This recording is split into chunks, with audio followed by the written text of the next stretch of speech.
It is definitely summer, but one of the beautiful things about summer are all the fruits and vegetables that grow that are so luscious and delicious right now.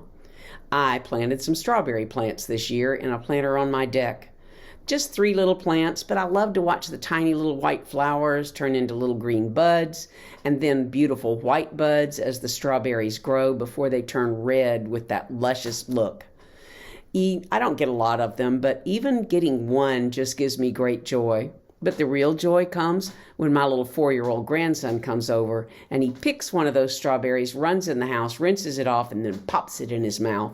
There's something magical about seeing that strawberry come from a plant instead of a box from the grocery store.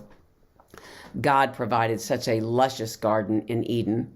And I love that the scripture reminds us that God settled the human in the garden, as if God planted this being from the earth in the midst of the other plants just to see how the human would grow. The human had everything that was needed. There was water plentiful from the rivers feeding the garden. The weather would always be perfect. The ground was fertile so that it could grow well. Every tree that bore fruit was available for tasting and for the human to eat as much as was desired. All but one tree, the tree of the knowledge of good and evil. We often wonder what beside the sneaky snake made them even want to eat from that tree, because everything else was there.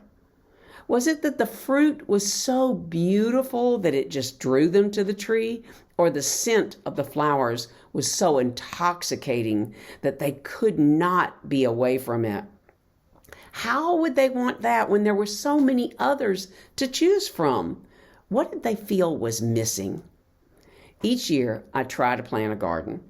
I start with tomatoes of various types, some for sandwiches, some tiny cherry tomatoes for salads, and then the little plum tomatoes that I can use for sauce.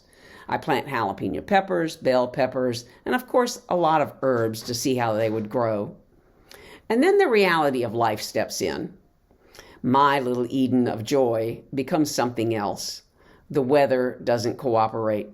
Pets run around in my yard and break the stalks down. The bugs eat the leaves, and before I know it, there's not much left.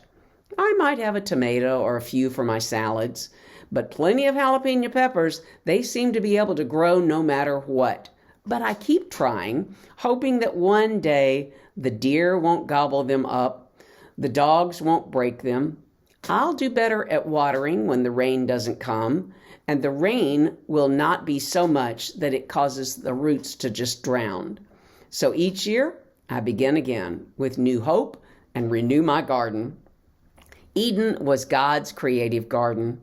The plan was for the human to enjoy the garden and thrive there, receiving all that God had to offer.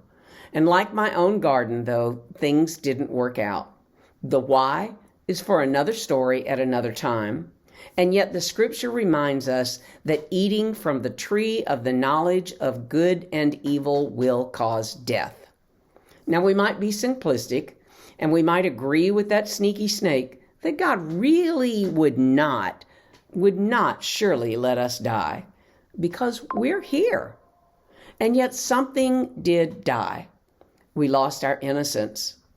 We lost our access to a garden that was beautiful and plentiful and always perfect. Fertile land, just the right amount of water, every tree that bears fruit, and no pests. The loss of our childlike innocence forced us to see a world that is not the beautiful garden that God provided. Knowledge, though, is a wonderful thing, but learning the difference between good and evil allows the weeds to grow, the drought to be realized, the stalks to be broken, and the fruit to fail on our own tree of life. And now we have to be more selective in what we don't get. We don't even know what's missing because some things are not available to us any longer. And that which is added is often like sour grapes that were not grown in good soil, or tomatoes that are only grown with water and have no taste to them. That which is added is not good for us. But don't give up. Don't give up. That's not the end. Like our own garden of earth, we have opportunities to start every year again, and we have opportunities to renew our lives. We have opportunities to be loved in that garden that the human in us was cherished, and God will not give up on creation. Grace abounds. Our opportunity is to see the beauty for renewal and discern God's call to each of us to enjoy the fruit that we love.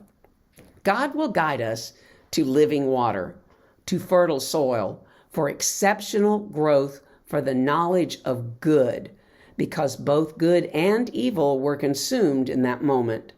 So nourish the good with the water of love, the sunshine of hope, and the fertile soil of peace, and then pull out those weeds of evil and let them dry up and just blow away. Nourish the good.